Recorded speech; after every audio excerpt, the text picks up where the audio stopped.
guys খুলে হলো নাকি বে কত কালো হলদি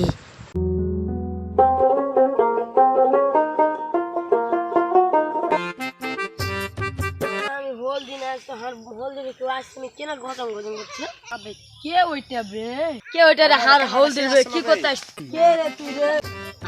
কি কইছো তোমার মানে চিন্তা না কই তুই কে আর গে ছেলে আমি তুমি রাস্তায় যাচ্ছি না তো তোমার মা কইলে হলদি না দোকানটা খুলেলাম তো তখন আমি তোমার হলদি কি করবে হলদি তোমার মা চাইলে কে রে কে জানি কেন লাগছে ভাই তরকারি একটু দিবে আমি যাচ্ছি তাইলে হবে কতন ফের যায় স্কুল হবে কই যে মাঠে ভাত লে ডেকেছে ঠিক আছে করব আমার এদিকে যাই না তো তুমি ভাত খেতে পাবে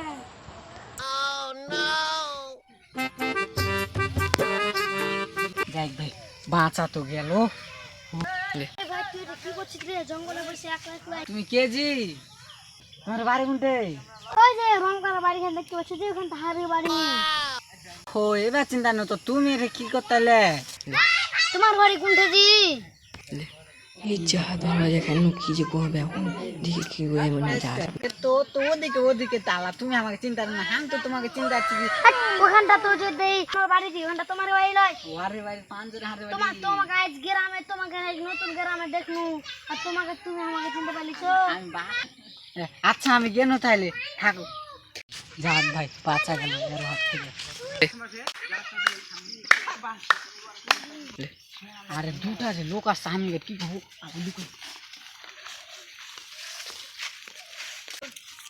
কে ওইটা মনে যাচ্ছে রে জানি ওই পায়রা ছাড়া হয়ে মনে হয় যত দেখে আসি কেন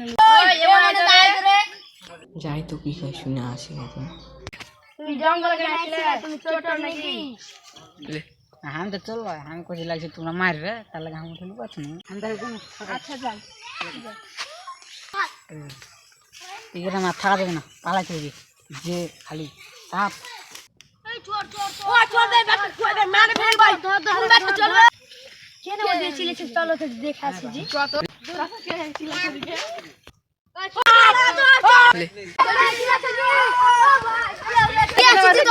চোর আছে জি চোর ওই তো সাদা শার্ট পিন্ধা আছে আর প্যান্ট পিন্ধা আছে চোর হলদি চুরি করতে আসছিল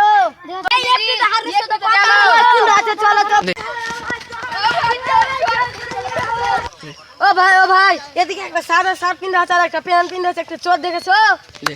হ্যাঁ ও তো দিয়ে গেল জি ও দিয়ে গেল এখনি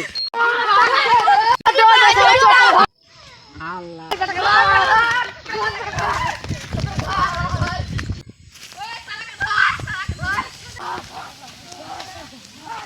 যাই বাবা বেচা গেল যাই হাতে চিকেন বেজে আমি শার্টটা খুলেছে দিই এখন এটি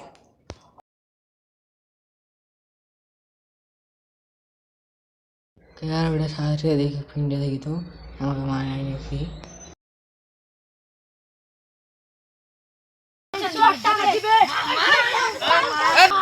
পচা